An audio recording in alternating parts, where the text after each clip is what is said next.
People who own their own homes or do DIY projects know the name Tom Silva from the show This Old House, which later became Ask This Old House. Tommy knows how to do everything from remodeling to building, and it's very satisfying to see him make improvements that make a difference and make homeowners' dreams come true. And who can forget how smart Tom was when it came to giving do-it-yourself hints?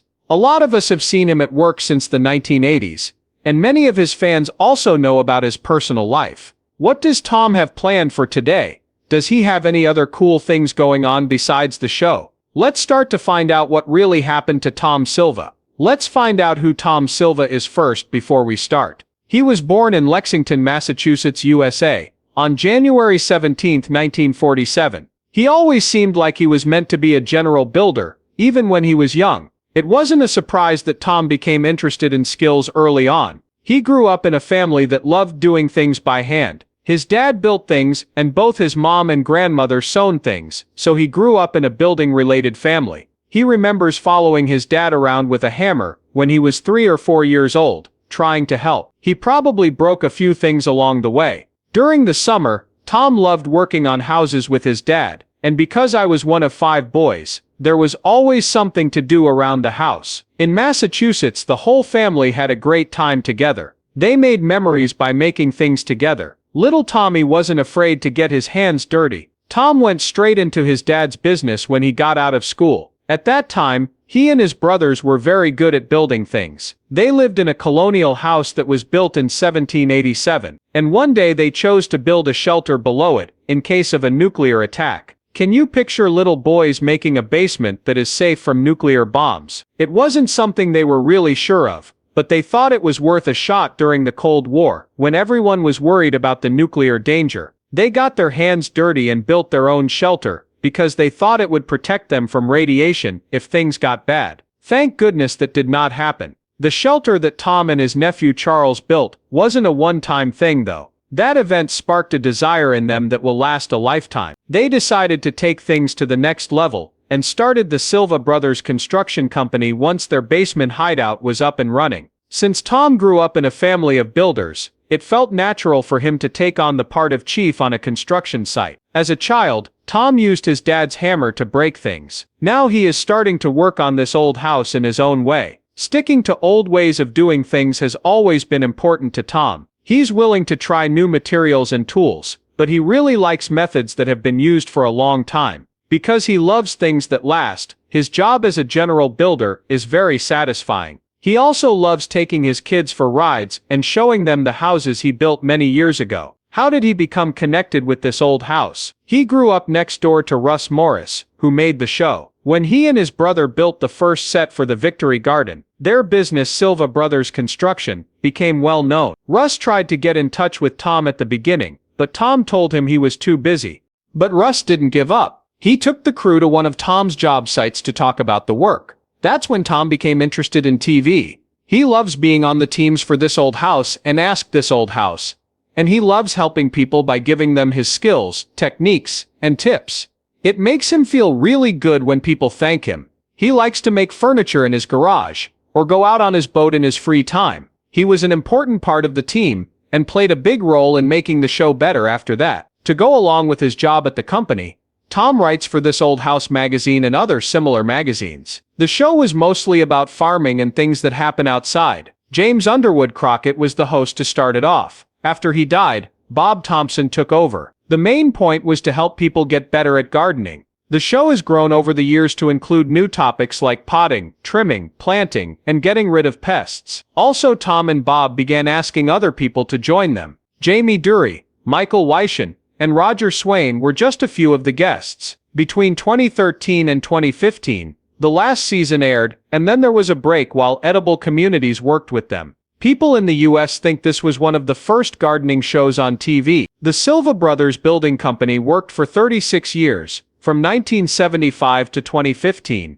The show's 42nd season began on October 4, 2020, and ended on June 6, 2021. By the end of the season, the show had really turned into a brand, with a website, a magazine, and even more TV shows. A total of 17 Emmy Awards were given to it during its run. The show where they fixed up the Weatherby Farm Westwood house was one of the best. A lot of people liked the makeover, but it was the first time the host didn't agree with the way the project was going. Another thing, Tom used to sew. A lot of people might not know this. He made clothes for his daughter when she was in 3rd grade. For over 30 years, Tom and Susan Silva have been happily married. They got married in the late 1980s. They live in this cute old house from the 1800s in a Boston neighborhood with their 2 kids, Kate and TJ. It has a lot of history, but Tom's amazing do-it-yourself skills give it a new look. People watched the show to see Tom, the lead builder, work on all the cool remodeling and building projects that amazed them. Not only did he know how to use his tools perfectly, but he could also explain complicated building ideas in a way that anyone could understand.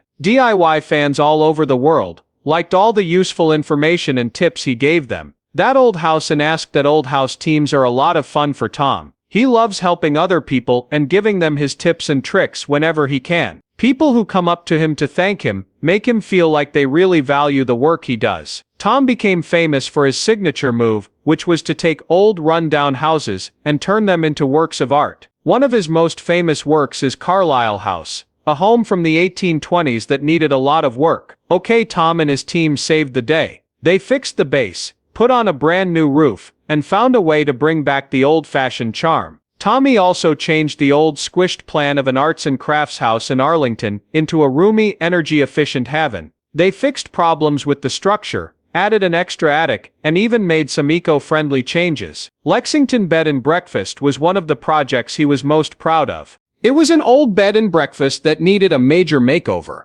Tom really put in an effort, carefully fixing up the woodwork, doors and windows, as well as the guest rooms and shared areas.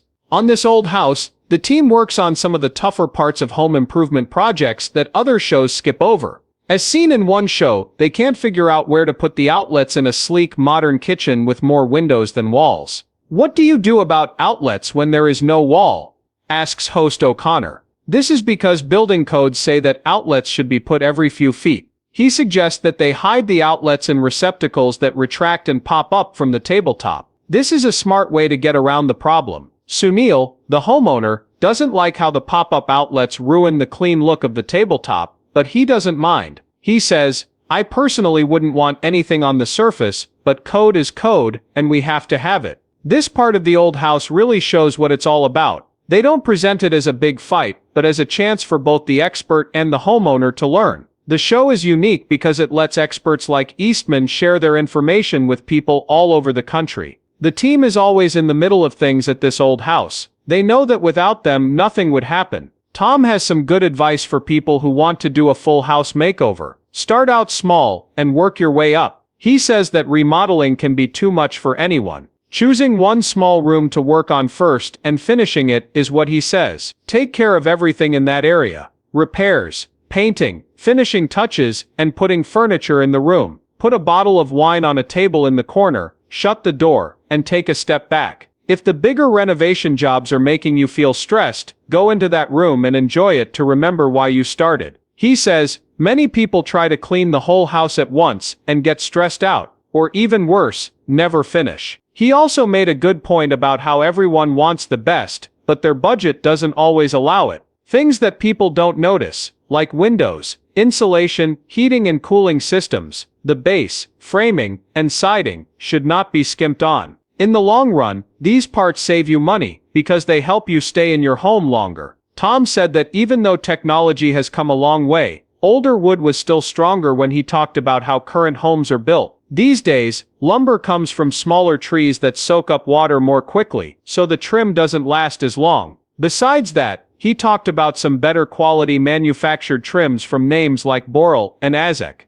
But without the right prep work, even the best products won't last. He was right when he said that the nicest paint won't last if it's not put on right. It's likely become clear to you that the hosts of home improvement shows get more attention than the skilled tradespeople who do the work. It's rare for these workers to show up for more than a short clip, and when they do, they usually fly around like mice while they hammer, lift, plaster and paint. When the key hosts are having fun, their hard work often seems like less important. Some people think that the show Windy City Rehab is only about fixing up homes in Chicago. The show's star, Allison Victoria, is at the center of it all. You may have seen her in the ads posing with a sledgehammer. She knows how to flip houses like a pro, and has her own style.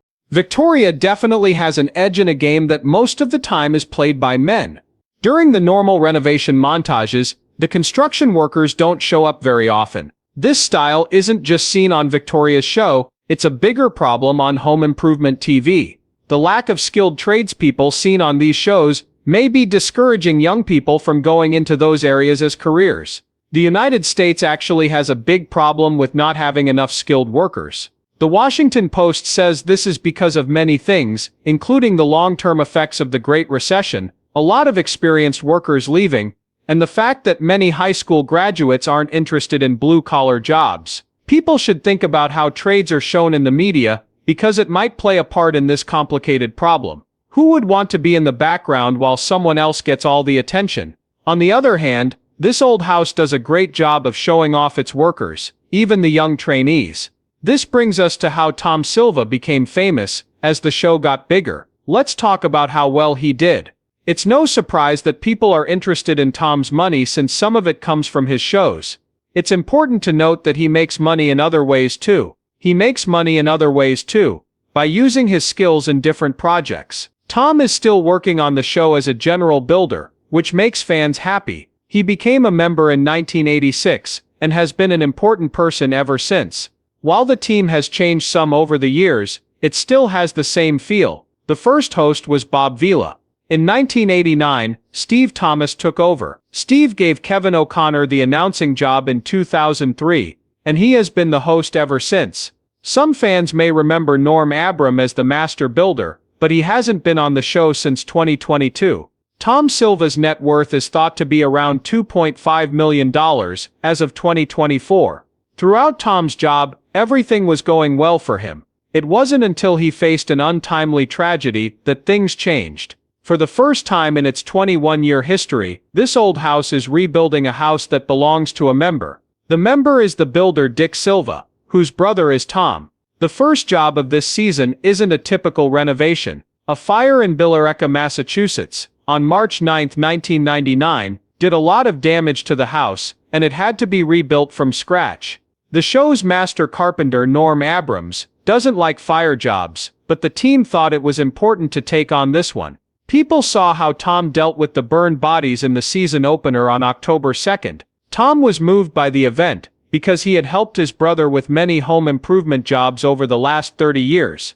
After 5 hours of hard work, 7 fire trucks from 3 towns were able to put out the big fire. Friends and family, like Tom and John, cried and hugged Dick as they watched everything happen. They could feel the cold winter air. By 4:30 p.m., they had finally put out the last of the fire. Lucky for us, no one got hurt except Penny, the Silva's 7-year-old Shar-Pei. The spark burned her fur and filled her lungs with smoke before she could get through the dog door. This was not the case with Dick and Sandra's house, which they had lived in for 32 years and raised their 3 girls. It was a complete mess there. From the cellar to the top of the house, it looked like it had been hit by a bomb in the morning light. Every window was broken, and the vinyl siding was coming off in melted strips. Half of the back roof was gone. Part of the second floor had fallen on top of the first floor inside. There were sad memories of the house that used to be full of old train sets, clocks, toys, and tools, like a charred ceramic carousel horse, and some tiny cars that had melted together. Al Melarani, a firefighter from the Billerica Fire Department, found that the fire started near the heating system that same day while cleaning up the basement. He couldn't say for sure how it started though. He believed the fire had been going for more than an hour before anyone noticed. 2A head Russ Marash said that the issue is that everyone in this area is working, so no one was around to see or hear the smoke alarms go off. In the end, it was a neighbor who saw the smoke coming from the chimney and called the fire department. The house and everything in it were covered for as much as they were worth again. They called a public adjuster to help them figure out how much they lost and deal with their insurance company. And they expect to get all of their money back. It's a hard process, but Dick said it had to be done. I think I had tools worth about $36,000 in the workshop down in the cellar, as he said.